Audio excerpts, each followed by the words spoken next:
तुझा व्हिडिओ बघितला का? व्हिडिओ बनवायचा एकदम सोपा आहे. तुम्हाला काय करावं, स्कॅनरचा ऑप्शन दिसतो, सिम्पली स्कॅनरवरती क्लिक करा. ओके, आणि मग पहिलं व्हीएन घ्या, पहिल्या फोनमध्ये व्हीएन घ्या. आता हे स्कॅनरवरती स्क्रीनशॉट घ्या.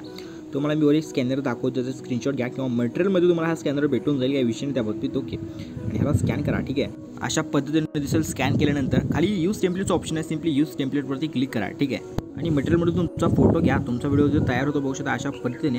आणि जर फोटो अशा पद्धतीने छोटा फोटो असेल, एडिटवरती क्लिक करून क्रॉपवरती क्लिक करा आणि या फोटोला सिम्पली अशा पद्धतीने झूम करा, म्हणजे एकदम विषय हार्ड पद्धतीने फोटो बसेल.